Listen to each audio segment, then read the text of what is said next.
Evening, guys. It's Tino here, joined by Paddy for a Friday night special where we're asking the question, what next for this Celtic side and where can we go after, I'd say, a pretty heroic performance on Tuesday night in Munich. But what now? We've got the domestic treble to focus on, but what does next season look like and the season beyond? Where are Celtic in the bigger picture? As mentioned, Paddy here to join me for this. Paddy, how are you feeling? We're a few days down the track from, as I say, that painful night in Munich, but a lot of pride as well. How are you feeling at this time? Yeah, I think pride being a key word, and I think we've come a long way for the team that was chuffed with a good first half performance against Real Madrid, only to go and get a bit of a drubbing in the second. We played some really good football. There's no doubt about it, and stats will tell you that we soaked up a lot of pressure and there was a lot of attempts at goal. But when you are limiting a team of the quality of Bayern Munich to a lot of their shots coming from at the edge of the 18-yard box, outside the 25, 30-yard mark as well, you're doing something right at the back. And it wasn't necessarily a sit-in job for us. I think in the transition, keeping that ball and keeping it tight and being there for the pass was coming off for us for quite a lot of the game, not for all of it. And I think that's the levels that we need to get at. And we just obviously we don't get to practice every week with the league that we play in, but to be able to just quick one touch passing, not even looking at where your next ball is going to go, not even taking a couple of touches. I thought that we were doing that pretty successfully against a team that press every team in the league with that, in order to prevent them from doing that. I thought we were excellent. I thought we stood up to what was a really difficult challenge and gave probably the best account we could of ourselves. So no, a lot of pride from it, a lot of anger in the sense of the manner of which we went out, but also just thinking, if we can keep a hold of the majority of that team and then add a few more players, then who knows what it'll be like next season. Yeah, and let's try and find some sort of answer to that question as we go on. In general terms, Paddy, you've been to a lot of Celtic away games in recent years, and whether it's one you were at or not, it's got to be up there with one of our best away performances in Europe in modern times. Well, yeah, when you look at the games against Spartak Moscow, which we won 3-2, that whole campaign as a whole was a very structured team that we had, a very structured setup. But the football that night, the defending was really poor. And if it were not for a red card for Spartak Moscow, I think that's what gave us the in to go and win that game. And then we look at the performance against Lazio in 2019, where we won the game that night. We were under the cosh for quite a lot of it. Fraser Foster had a really big night for us over in Rome. So again, just to go and get the result. I think when we look at the games against Leverkusen and we look at the game against Leipzig, in the Europa League and in the Champions League, we could see what we could bring to the party under Ange, but we knew what was missing. And now I just think it's facing us like straight up for next season, is that we know exactly what we need in order to compete. The difficult thing is that if we can keep a hold of some of the players that will 100% of raising an eyebrow in Europe this season. So that's going to be the big challenge for Celtic this summer. Yeah, there's no doubt, and it's the other side of putting in such a good performance. Managers, coaches, scouts, football people around Europe will have been watching that game. It was an intriguing tie in general. I'm sure it'll have caught interest for people, even casual viewers, who will all of a sudden say, who's this Nicholas Kuhn guy? Or he's got a bit of something about him. Arne Engels, Dyson Maeda, Alistair Johnson, who had a brilliant game, and a few others to mention. The one thing, or one of the things that really pleased me about it though, Paddy, and you've spoken about some of the stuff under Ange, and even previous stuff under Brendan Rodgers himself, I thought it was a really mature performance, both in an attacking sense and defensively. Sometimes you'll get a game where you'll do all the good stuff, say going forward, but you're leaky at the back, or sometimes you'll be solid at the back, but powder puff up front. I thought Celtic were so good in both elements of the game, and I think there was no doubt how drilled they had been, how disciplined they were, and discipline's a word. It was just a really disciplined performance over the two legs. There's no getting away from that, and it was really impressive to see. It really was. It really was, and I think that you're going toe to toe with one of the potential favourites of the tournament. We didn't look out of place. That's the bit for me, and I think that we really. I wonder if Rodgers maybe rused the first half of the first game a little bit, and I don't think it's a case of showing them too much respect. I really don't. I think that you have to show a team like Bayern Munich respect, but the difference being the way we kind of changed how we approached the game in the second half. And I put a post up on Twitter the other night that, for me, I thought Bayern took their foot off the gas against us at Celtic Park and they could have went up another level. But actually now I'm kind of looking at it and saying, no, Celtic went up another level and Celtic were the ones that actually brought the game to Bayern. So I wonder if there's a little bit for Rodgers that thought, God, if I unleashed that a little bit sooner, I get that it's very early stages of the game and they could come and pick us off, absolutely. But you see the chances we create in the first half on Tuesday night, and I think we could have done that at Celtic Park as well if we maybe just released it a little bit. But having said that, I thought the game management all in was excellent. My fear, and I'll be honest, I think my fear going into extra time is that we were starting to look as if we were on our last legs. But at the same time, we had 3 subs to make, and I think this is the big difference for Celtic, and it will be for going into next season, is how strong is our bench going to be. And it's no disrespect to Yang coming on, but I still think that, and no offence to yourself as well, Tino, but you can see the calibre, you can see the difference, and you can see the guys that know how to carry the ball, know how to play it out into tight areas, and know where to put it if they can't find a player. And I just think we were maybe missing that a little bit. We were getting rid of the ball a bit too hastily in the final 10 minutes, and it was coming right back towards us. But for each player, I just can't fault them. I thought that they deserved more out of the game. But the way I'm looking at it, we've went to Munich and we've came out here unbeaten. So I think it's a good performance in the 90 minutes for us. Yeah, no doubt about that. And I think, who knows what could have happened in 90 minutes, but I've heard the term, and Brendan Rodgers used it in the press conference today, the players deserve the opportunity to go to the extra time and roll that dice and see what happened, and it's just a shame they never get that. You're absolutely spot on in terms of the squad depth. I think Brendan Rodgers, by and large, is pretty happy with his 11, maybe 12, maybe 13 players.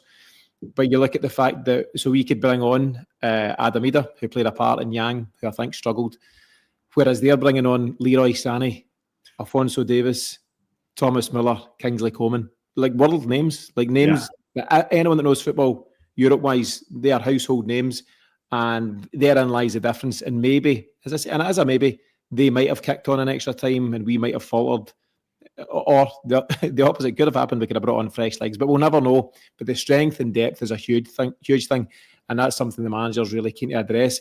He was also questioned today about his ambitions in Europe and what that looks like, and he was quick to remind folks that, and he wasn't being arrogant. He believes in himself. He backs himself, Brendan Rodgers. We know this. But he was saying that he just didn't have the squad last time out, and he had to go to Bayern. I think you were there, weren't you? Was it 2017? Yeah. He had to go. So you imagine, if you can think back to that time, you go there certainly with a bit of hope, but knowing really that you can't compete at that level. I think that's turned on its head now. I think there's a genuine belief, given what we've seen in the last few weeks from Celtic, that we will never outspend a club like that. The resources aren't there. But with the right management and the right recruitment, you can compete. And Brendan Rodgers acknowledges that we weren't strong enough then. We're on the road to being strong enough now. We are, and I think that this is the big thing for us next year. And listen, I take nothing away from our run in Europe this season. I think it just goes to show how, no matter where you finish in this top 24, at the end of the day, it might not mean much. I think you see today, Liverpool, who finished top of the group, have now been drawn against Paris Saint-Germain, who trounced Brest. So I think that being involved in the knockout playoff round is an incredible achievement from us. Whoever we get drawn against, it's going to be a difficult game. We hope that our run is maybe a little bit more fortunate as similarly fortunate as what we got this season in terms of the games we went against. But another thing I'd like to point out as well is look at that result for Club Brugge against Atalanta. Blows any complainer at the window, in my opinion, in terms of that game back in December. End of November. I think that for me, the next step is that, you're looking at that depth. This is where Celtic need to get clever in terms of, do we have youth players that are ready to come in at that level? Do we have players that are happy to be a rotational player that are of a good quality? Do we start looking at experienced players that are maybe coming at the 28, 29 mark and come up and maybe get 2-3 years at Celtic? They might be on bigger wages, but they're expecting only to play maybe 20, 30 games. I think we do need to start being a little bit wiser there. I seen a stat during the week saying that that's one of our oldest average age of the squad, been over 28 years. Experience speaks for itself. I think Kasper Schmeichel and I think, for me, Jeffrey Schlupp were outstanding for us on Tuesday night.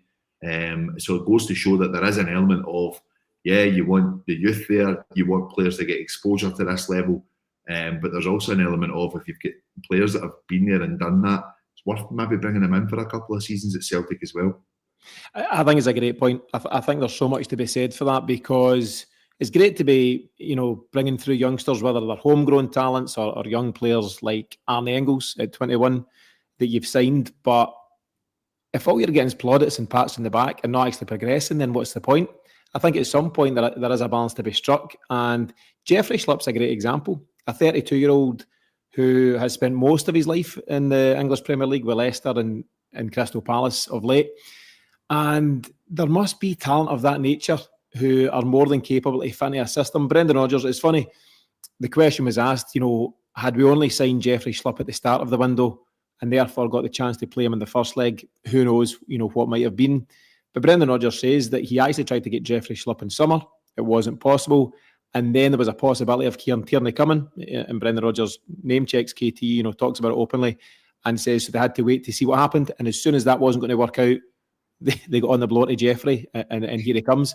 And that's just how it goes. It's just not as straightforward as just get that guy in the 1st of January and that'll be fine. Clearly, KT was the top priority. We'd all have been delighted, had we managed to get that over the line, but it wasn't to be. But there was a backup there, and that's worked out pretty well. But guys of that calibre, Paddy, 32-year-old Jeffrey Schlupp, I know it's slightly unique in terms of the goalkeeper, but Kasper Schmeichel being a bit older. You've to get your captain, of course, Callum McGregor, nearly 32 years of age. Yeah. I think that played a massive part. I actually played a massive part, I think, in keeping cool heads on the night. It's a tough environment to go into. I don't know, what is it, 70,000 fans there who were pretty vocal for the majority of the night. 80. Yeah. Mm-hmm. Vocal fans throughout the whole night, and you've got a cool head in goals, having a brilliant game. Callum McGregor stepping up. Jeffrey Schlupp, arguably our best player as well. And that experience goes a long, long way in football. It does. And I think that, you look at, I thought Schlupp was excellent. I thought he had the reading of Elise and then he had the reading of Sani at points when he came on as well. And I thought that he just looked very comfortable. He grew in confidence as well. And then for me, our captain was everywhere. Every set piece that was coming in against us, his organisational skills was tremendous. Just making sure that we were set up correctly. And it wasn't a case of stand here and you might stop the ball for going in the box. It was stand here because if a header's coming out, that's the area that's going to land. It's just clever play. But just maybe those that were a little bit caught in the headlights of, like you say, a big stadium, a big atmosphere like that. He was just basically saying, "You're in this. You need to stick in here." And I thought that element of that, the older heads being there, really, really, I don't know, just gave that bit of confidence to the likes of Alistair Johnston, to the likes he had back to as well. I thought Trustee and Carter Vickers were outstanding, and Arne Engels was unplayable in the first half at points as well. So they must take a lot from that, And then you've got the voice coming for the Engels as well and Schmeichel. That's why it hurt the most for them, I think, because they had managed to manoeuvre their way through that full game and then to get the sucker punch at the end. You could see it in them. They knew that they'd given absolutely everything. So I don't think we're far off. Not a team that's going to go far in the tournament. I wouldn't say that that's the case, but we're a team that's not far off being able to go up against anyone and giving them a real fright and seeing if we can get something from them. And we're one goal away from taking Bayern Munich to extra time there. Absolutely. And the big thing for me, overall, excited as I was getting into Tuesday night, my big thing was just compete, make sure we're in this game, make sure we're putting up a fight. And we absolutely done that, and then some, and that was most encouraging. But I'm going to go to the comments. Some good comments coming in, and thanks to everyone who continues to join us here on the live show on YouTube. Let me see what we've got. Remember that you do need to be a member of the channel to make any comments. There's a link to do so in the show notes. Someone who has made a comment is Shane O'Sullivan. I'll get to Shane's comment in just a second. Before I do so, massive thanks to Shane. Shane made a notable contribution to the channel during the week, and it's really, really appreciated by Shane and all the guys like him who continue to support what we do. Shane's comment is that hopefully the work has already started behind the scenes in identifying and getting these new players, meaning these new players that will need Paddy for what's next. And I thought it was really interesting to hear Brendan Rodgers' response to that. So I don't know who put the question to him, but they basically said there's Champions League qualifiers now coming up in August. Has the work already began, in terms of prepping for that? He was very quick to point out, he says, listen, we're not even champions yet. That's not a reality for us. We deal with the here and now. What he has said, I'll give you the exact quote, but I just thought it was a solid line to take, Paddy. It'd be really easy to get drawn into that and start presuming things, and Glasgow can leave you in a really foolish place. So I thought it was just smart management in terms of his wording. What he said specifically was, listen, I don't want to start talking about qualifiers for the Champions League when I'm not a champion yet. We've got a lot of work to do in the league. We've got the games that we have left, so we've got to finish the season strong. But Champions League, Europa League, whatever, the plans are well underway, and a lot of work is going on to improve our squad. And I think if that wasn't the case, Paddy, you'd see a very different Brendan Rodgers. But what you are seeing right now, just over a year and a half into a 3-year deal as a manager who seems very comfortable and content with the working relationship he has with the club at this moment. Yeah, absolutely. And I think from what it sounds like is that's another summer transfer window that he's planning for. We're going to get that final third year out. And I do think at the end of that third year, that'll be it with Brendan Rodgers. That'll be the journey finished with him this time round. But for me, it's exciting because what Celtic as a club need to do, not just the manager, is they then need to think about life without Brendan Rodgers as well. I think we look at obviously what Ange Postecoglou inherited from Neil Lennon, and again, not much of that Neil Lennon's fault, by the way. It was a club that was in dire need of help. We cannot get into that position again. It's as simple as that. For the money that we have in the bank, for the players at our disposal at the moment, we should not be in that position again. So I'm pretty sure that Brendan Rodgers will be making sure that that's the case as well, and that's a sign of a good manager that's going to leave with the best wishes of the new manager coming in to replace him. So that's where Celtic need to wake up. That's what we've been crying out for quite a long time. If you look at the previous managers under Lowell, Gordon Strachan had a very difficult job to do with a lot of older players. Neil Lennon had to pick up from Tony Mowbray and some poor signings, and then obviously, as I've said before, Ronnie Dyler wasn't given much in terms of the calibre of player. Again, players that Rodgers was quick to get out of the team and bring in his own, but he also relied on a lot that was already there as well. So contingency plans are massive at this level of football, so Celtic need to be ready for that if Brendan Rodgers decides to leave next season. Just a quick one on it. Your gut feeling, does he stay beyond the 3? Does he leave before the 3? Where are you at? I think he'll stay to the end of the 3 and that'll be it. Maybe it's heart over head. I think he's bought into what's going on here, and if he continues to see progress and continues to be backed, we could see something more. But we'll find out further down the track. Further quotes, Paddy. So he was asked about the players and how do you pick them up in the dressing room in the immediate aftermath of such a cruel way, to exit the tournament. He said to them, I said, you can hold your head up so proud because you think of the level of the opponent and the team, and what you look for in this game is respect. You'll come off the pitch and these guys will respect you for what you did over the couple of games, and these guys will be challenging for maybe the Champions League itself. So for that, again, the disappointment was there naturally because of the nature of how the game ended. But I said to the players, for us to be sat here feeling like that, it really shows how far you've come, because I looked in their eyes after the Dortmund game and that was a real tough one. So it just showed you the mentality and the resilience and the grit that this team have. They overcame that, they recovered from the setback and then pushed on, and we went back to the hotel, we had a beer, and then we get back to training the very next day. And it's refreshing to hear, Paddy. It's kind of what you've come to expect from Brendan Rodgers. Now and then there's folks looking trip him up or catch a headline or whatever. But I think he continues to speak very well every time he addresses the press. Let me ask you, you were in Dortmund that night, sore one for all of us, but certainly so to be there. Did you see the response that we then went on to see? And that was game 2, wasn't it? So we've now had 10 games in the Champions League. Did you see us doing that over the next 8 games? I didn't, and the reason for that is I remember the first time round with Rodgers in the Champions League. We suffered some really, really heavy results in that tournament as well. And my thinking was, is this going to be the ego more than, just obviously looking at the job at hand? So what I mean by that is that I think that with Rodgers, he was very quick to come out and say, I'm not going to change how I'm playing. I'm going to set the team up the same way I would in the league. I want to go very attacking here. We get found out in that first campaign under Rodgers, albeit we got the result against Anderlecht.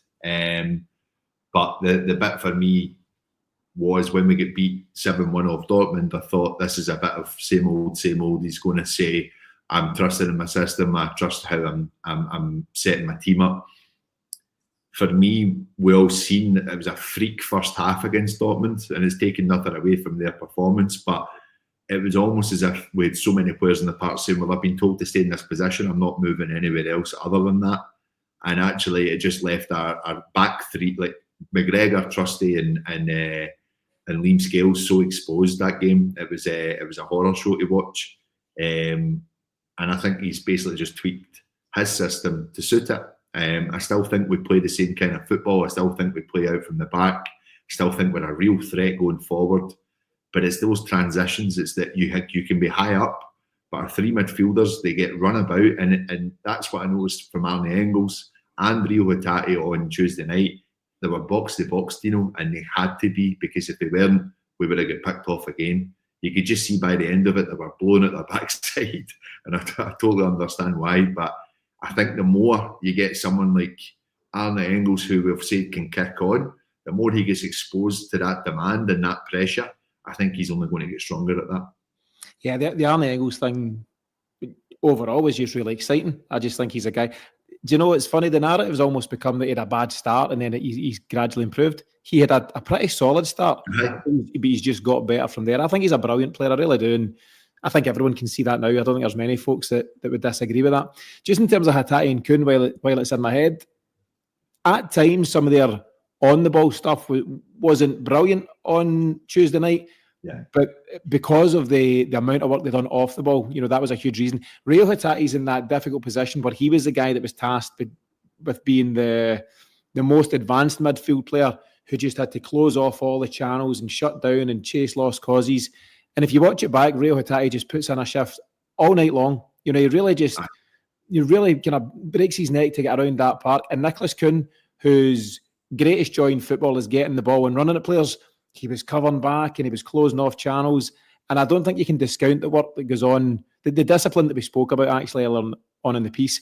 You can't, disregard that in terms of how energy sapping it is on a massive park against really talented footballers. And the last point on it in terms of the midfield, I can't remember, apologies, I can't remember the name, but someone commented on YouTube agreeing about how good a game Callum McGregor had, but it's because Arne Engels was doing the box-to-box stuff. He was doing the attacking part, but he was really making, putting in a shift to get back and support Callum McGregor. But that in itself is symptomatic of what happened, Paddy. Everybody putting in a real shift to just be a good teammate and to help each other out. And that says a lot about this side.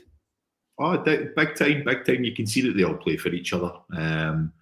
I think that it's very, very rare since, even Rodgers' first stint that we've had players in the team that don't want to be there. I don't think he really suffers fools at all, Rodgers. And I think that, you buy into what we're doing. It's not, as I've said many a times, it's not a starting 11 and the rest of you might get a chance. We've got 15, 16 players that are going to play every week, whether they're coming in from the 5 subs or they're going to just be part of that rotation week in, week out.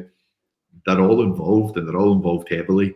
And then, I think it's testament to the likes of those that are part of the squad and they're training when you see that Scott Bain's one of the first ones almost running down the touchline when we score. So I just think that there is a real unity with them. There's an element that I think that the Scottish boys involved in the team are all Celtic fans as well. So it works well for us. It really does. It seems like it's a very good atmosphere, a good place to be. And that's why they were all so gutted at the end as well. No, I tell you what, you would hope that they're picking up Cameron and Carter Vickers, because I really don't know what else he could do with that as well, in terms of that, the way that the ball fell for him. And it's a great save for Kasper Schmeichel as well. So it's just one of these things in football. Sometimes it just doesn't land for you the way you want it to, but you can't take anything away for the work that they put in. Yeah, and to your point there's a real harmony about that squad of players. You can see that, there's some things when talking about Celtic we need to put in an element of guesswork, or we think this might be happening, but it's in front of your very eyes, as you say, when you see the players celebrating together or walking around the park post-match together at Celtic Park or anything else of that nature. And I think on the Cameron Carter Vickers point, I think this Celtic side win and lose together. We didn't manage to go over the line on Tuesday night, but as a collective, there'll be no finger pointing. They'll pick themselves up and they'll kick on again. And it's going to be really interesting to see just what version of Celtic come out the traps tomorrow, and we'll get to the Hibs game just shortly, I promise. But in terms of just kind of rounding off this part of the chat, Paddy, the big question being what's next for this Celtic side. What do you think needs to happen moving forward? Brendan Rodgers' big thing, and he spoke about it on Tuesday after the game, was all about making sure that we're continually competitive at this level. So this has been a great campaign overall. Some ups and downs, tough night in Dortmund, sore way to get put out this week, but some massive highs in that as well. And what needs to happen for us to be consistently at that level? Is it just one or two key additions to this current squad? Is it, guys at the Arne Engels 11 million mark? Do you need to bring in a couple of youth players as well? Do you need to add depth to your squad? All of the above. What do you think? And as succinct a way as you can, what is your answer to what's required? I think it's a bit of both, T. I think for me, you look at obviously what we have in the wings in terms of Maeda, Jota and Kuhn. I think we're maybe that other right winger, and taking nothing away for James Forrest. But I think that, I'd see him being more of a fringe player for his next season. But I do think they're maybe that one winger away on the right-hand side. And for the midfield, we are now really starting to think who's going to come in and replace Callum McGregor. Now, I'm not saying he's going to take the jersey next season from him, but it's going to be more of a rewarding season for McGregor in terms of he's not going to play the full game, the full season. He might have another idea on that, but I think if we do want to make strides, we might have to put our hands in our pockets a little bit more. I think obviously we were linked with a few wingers there during the January window. There wasn't much in the midfield sense. I think that'll be a bit of a focus for us. And I still think that we do really need to look at another centre half, whether that be on the right or the left, to be honest, T. And if we can get Jeffrey Schlupp to back up Kieran Tierney, as it looks like Greg Taylor's is not going to hang about, then I would be quite comfortable with that. But it's fine margins. I don't think we're that far off. But it's who we can get in at a really, really good calibre that's going to kick us on and give us that depth on the bench. And that's the ongoing challenge for Celtic, and that's a challenge for Paul Tisdale and anyone else involved in recruitment there. We operate in a unique market. You've got to sell Scotland to certain players and what that looks like. And we're not a top 5 league, so we need to find other selling points. And it's Celtic Park and 60,000 people. It's Champions League, finishing in the top 24 this season and making that playoff stage. It's the potential for what's next after you leave Celtic. It's the Premier Leagues and whatever else some guys might aspire to. And that's got to be the pitch. And the challenge is to find the centre-forward version of Arne Engels for me, or the centre-half, or the deep-line midfielder that is of that calibre, who's pretty talented just now, but will go on to get so much better. Arne Engels, I don't think there's any ceiling to how far he may go, but I think at the moment we've got a very, very good player who's able at this level, and then what will be in the years to follow. What about the youth side of things, Paddy? Does it make it even harder? We've not seen many of any youth players coming through in recent times. Daniel Cummins and Dane Murray have been floating around the first team squad, but generally speaking, there's no academy players having an impact on Celtic's first team at this moment in time. Is that set to continue as we feature at this top level? Because the argument that we hear back, for example, is, well, surely you can bring these kids on when you're beating Raith Rovers 5-0 or Dundee 6-0. Well, actually, they're the games where you need to say, look, McCown, you're going to get some minutes now. And Liam Scales, you're going to get minutes. And Paulo Bernardo. You've got to keep those guys happy. You've got to keep the first team players happy. There's a comment, actually. Let me see if I can find it. I think it's here. Yeah, from T-Boy98. He says, I feel like Celtic will always struggle to have a strong bench for the Champions League. You can't have 5 or 6 30 grand a week players sitting on the bench in an SPL season, SPFL. Or at least I believe that calibre of player wouldn't be happy.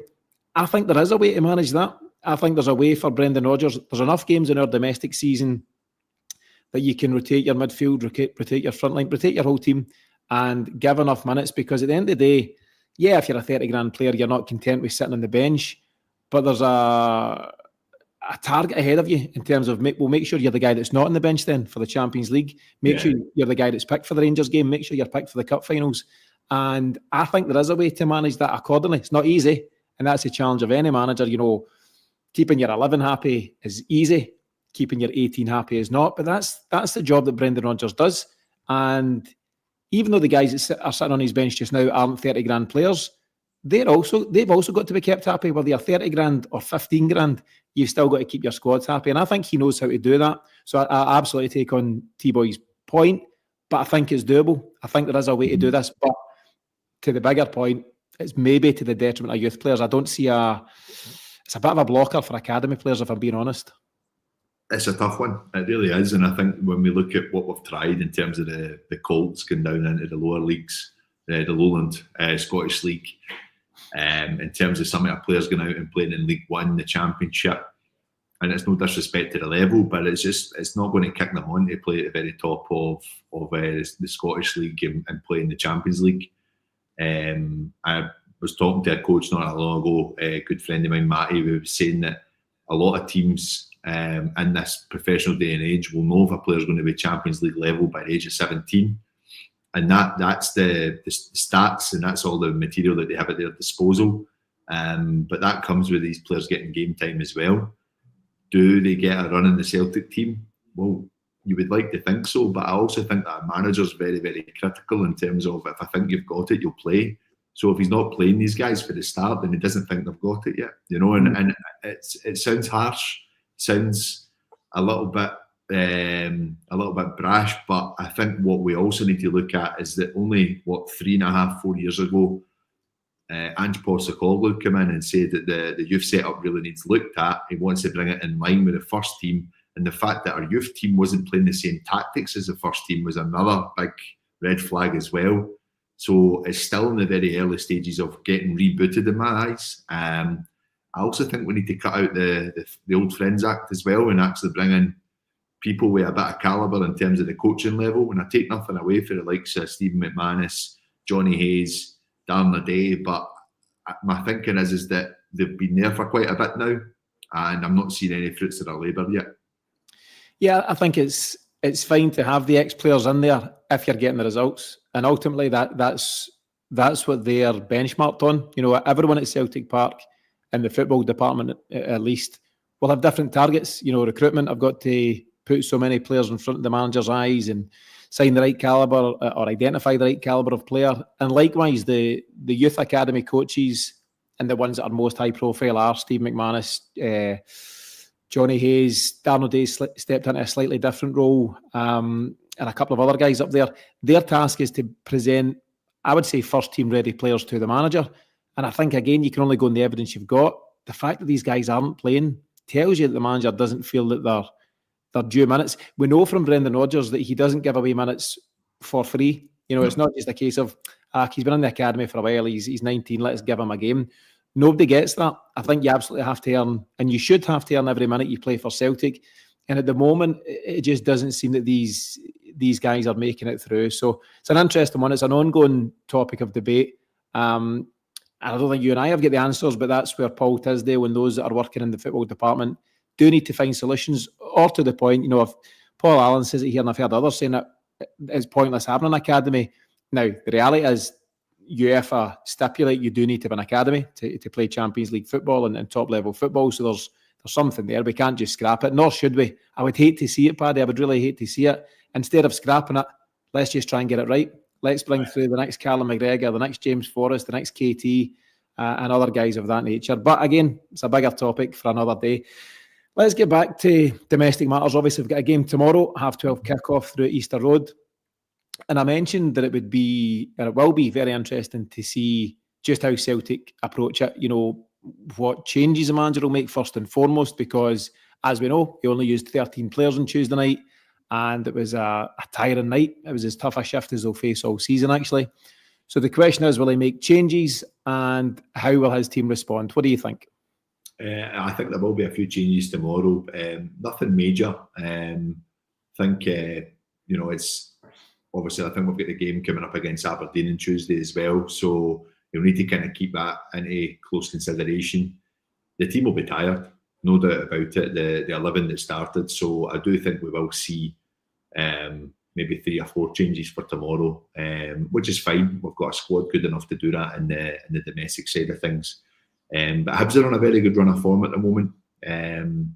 They're not playing brilliant football. They're just very difficult to beat, and they seem to be getting goals here or there with big Bashiri. Just seems to be popping up with winners left, right and centre for them this season. So I think they'll be up for it. I think they'll want to prove that this good run that they're on hasn't been a blip. I think at one point, after 11 games, they were sitting in the relegation zone, and then Aberdeen went on a bit of a nightmare run, and Hibs have went the complete opposite, and they've been excellent. So they see themselves in 5th at the moment.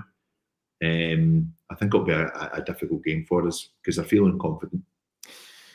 Just in terms of their form, I wasn't sure just how good it was. You know, you've got half an eye on teams like Hibs and Aberdeen and Dundee Uniteds and Hearts and whatever. You're right, I think Hibs and Hearts were sitting bottom and second bottom at one point.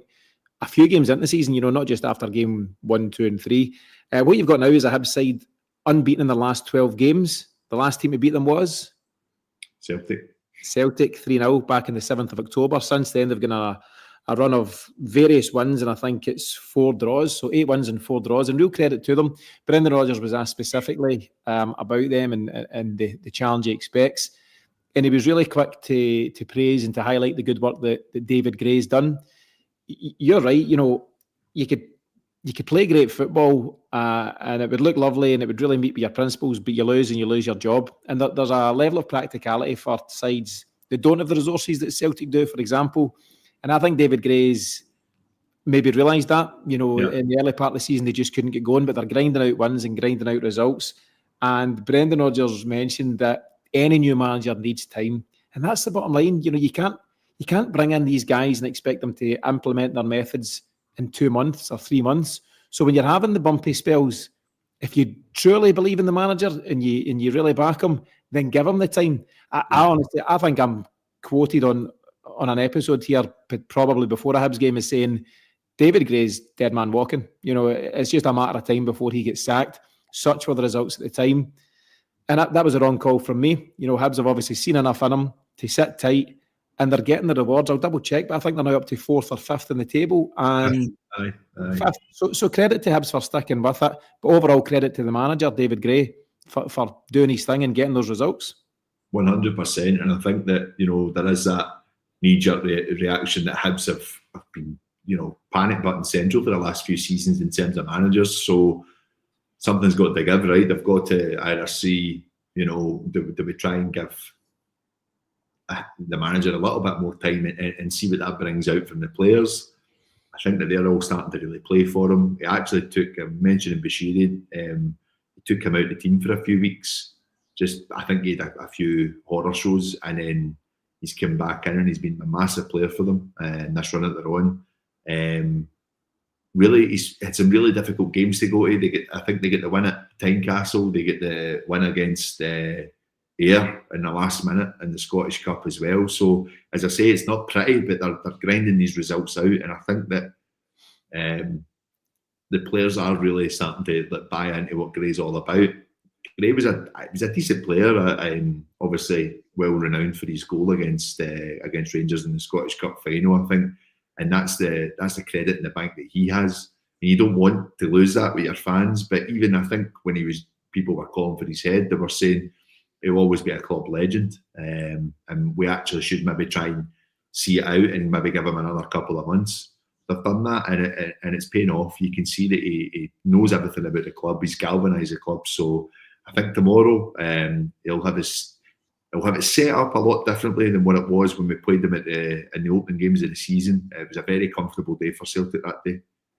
Yeah, just overall, I really admire David Gray for what he does, and it's good to see him getting the rewards. And yeah, just an ongoing thanks for making summer 2016 what it was, a really special summer for all concerned. But the challenge for Celtic will be getting beyond what has become quite a stubborn Hibs side. You know, they are well drilled, and yeah, it won't be the prettiest at times, but it won't be easy. And we've seen the struggles there last season, didn't we? It was Adam Ida who eventually unlocks Hibs with 2 penalties.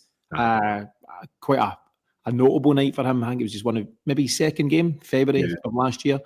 And we could face more of the same. There's a couple of scoreline predictions coming in, and I'd encourage anyone that's watching just now to let us know what you think the scoreline will be. But there's no doubt, Paddy, it's going to be tough, and tough for Celtic to break down. It will be. There's no doubt about it, Tino. And I think that if we're leggy as well, it could make for an interesting game. But we usually, of recent times, have went to Easter Road a few times lately and got the job done in the first half. I think there will be similar hope to do the same tomorrow. I put in the chat, the show notes for this episode, 10 wins to the treble. And that's where Celtic find themselves now. So we've got 12 league games remaining, one of which is against Rangers on the 16th of March. If Celtic win their next 7 league games, basing this on Rangers winning all their games, which there's no guarantee of, nope. We would be done and dusted after 7 games. So 7 of those 12 games would take us to the title. You've got 3 games to win a Scottish Cup, quarter-final v Hibs, semi-final v whoever, final v whoever. So 7 league games plus 3 cup games, and that's the target. And it's easy for me to say that. You know, the harder thing is executing it. But what we do know from the manager is that he set his players many targets throughout the campaign. You know, and at one point it'll have been, let's get a positive start in the league. You know, let's get daylight between ourselves and Rangers. Let's make progress in Europe. Let's get to that knockout stage in Europe and whatever other wee targets they've set themselves. And now that they've exited Europe, and certainly no shame in how that's all came around, they'll have sat down, I'm sure, this week and said, okay, here are the latest targets. We're now into the final phase of the season. You know, you're getting into February, March. This is when things really heat up. And I'm sure something along the lines of the 10 games that I've outlined will be in the thinking. First and foremost, you've got to deal with Hibs tomorrow, and that's the manager's focus, and that's all he'll ever say outwardly. Next game, 1 game at a time, all those kind of things. But there's no doubt, Paddy, the treble should be a target and will be a target, and Celtic will be honing in on that as we speak. Yeah, they will be. That's the next focus, and obviously your main headline banner there, what next for the Celtic side, is dust yourself down and go and finish what's been a really successful season off for us. Go and get the job done. I think that they'll take a lot from it. I think that they will. They'll want to race it pretty quickly. Albeit you don't play your final to the last game in the Scottish Cup. But in terms of the league, they'll want the job done, and they'll want to get it done quickly. So they'll be up for the game tomorrow. They'll want to put what was a tough one for them on Tuesday night to the back of their heads and get rid of it by going out and putting a good performance in tomorrow. And I'm sure they will. And this is what I often say, whenever you get a tough result in football, European or domestic, the best thing about football is there's another game just round the corner and another opportunity to blow that away and get back on track. And as I've said a couple of times now, I'm intrigued by what version of Celtic turns up tomorrow. But I think we can trust this side. I think the evidence is there, particularly under Brendan Rodgers since probably about this time last year, actually, that this Celtic team know how to respond. And I think we'll see a really professional and hard-working performance, because Celtic aren't the kind of side that just turn up and expect results. They put in the shift, and I think we'll see that reflected tomorrow. Paddy, I'll get a couple of scorelines up on screen before coming to you for your own thoughts. Gypsy King's gone 4-1 Celtic. RL77... Sorry, that's Shane. RL77 3-0 Celtic. RL also says you've got the deepest voice in podcast in Celtic history. Paddy, is this true? Can you confirm? I can definitely confirm that. I could go deeper. Save that for the Christmas special. That's fine. Shane O'Sullivan. Shane's gone for 3-1. He thinks that. Let me see. I think we will want to get after them. Yeah, I think we'll go for it. I think we'll really put Hibs under pressure from the off. Mr. Haggis, 3-0. We're just too strong for them despite their return to form. And let me see if there's any more. That is us for now. But Paddy, your own thoughts, final scoreline and your reasons why. I think we might be a wee bit leggy tomorrow. I do. I'm going to go 3-2 Celtic. I think there'll be goals in it. I do. One for the neutral. One for the neutral. I think we'll still have a lot of control in it, but I do think that the backline took a long 90 minutes on Tuesday there, and I think that they'll still be feeling the effects of that, which is fine. We just need to obviously support them, get behind them, not go on top of them if it's a bit of a ropey one tomorrow. That's a tough task to keep a Bayern Munich team like that at bay. So I think we might see a bit of tired legs in our back line tomorrow. Yeah, and we are in a relentless run just now, Paddy. It's been hectic since the turn of the year. And as you pointed out earlier on, we're away at Easter Road tomorrow lunchtime, and then you've got Aberdeen on Tuesday, and Aberdeen may or may not have turned the corner, but it won't be easy again. So you've just got relentless football, thick and fast. I'm going on a similar kind of thought pattern. I think it'll be 2-1 Celtic tomorrow. I just don't think we'll find it easy, regardless of what we've faced. But there's the natural come down. You've been in one of the biggest and best stadiums in Europe, and everything that Munich brings, and then you've got to adjust and find a different approach to what will be a difficult game in its own right against Hibs tomorrow. So I'm going to go 2-1, and Brendan Rodgers, paraphrasing, but words to the effect of, the treble or anything of that nature, and getting to the Champions League again starts here. It's a reset point for Celtic, and it's not the reset we wanted. We wanted to be in the next stage in Europe, but that's gone. And he's been quite quick, actually, to say that a couple of times. It's finished. He's not dwelling on it. He's not ruminating on it. It's gone. So now we focus on tomorrow, and we get the 3 points, whichever way it looks. Paddy, your final thoughts? It's been good. It's been quite in-depth tonight, just covering various bits and bobs, trying our best to answer what's next for Celtic, whether we've been successful or not. Others can tell us. But your own final thoughts as we now take what is hopefully the step towards what would be a 9th domestic treble for Celtic. Yeah, I think, as I've said, to be in the position we're in at this point in the season already, and as you mentioned there, Tino, 10 games, it's not an awful lot to go and win this domestic treble for what will be the sixth time in 9 years, someone had said, which is just incredible. When you think about how difficult a job that is. So for us to go and really just push on and see that this is the standard that we have really came up and set. As I said, there'll be players there that will be licking their wounds after what happened on Tuesday night and just wanting to go and get the feel-good factor of winning trophies.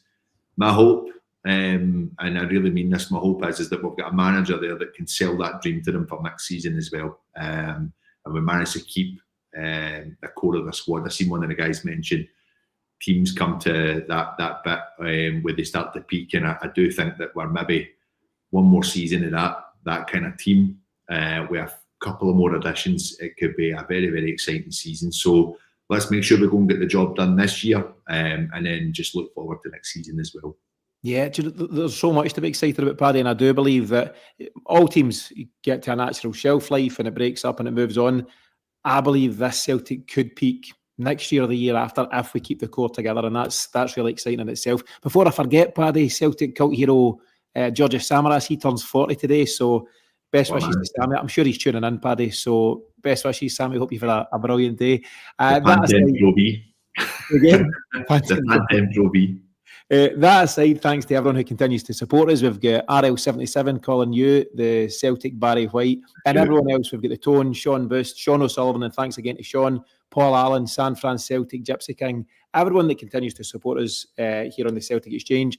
Remember to check out the show notes for further ways you can support us in 2025. But until then, until Saturday, Paddy, tomorrow, enjoy the game. Hoping it's another big 3 points for Celtic against Hibs. We'll see you all again really soon.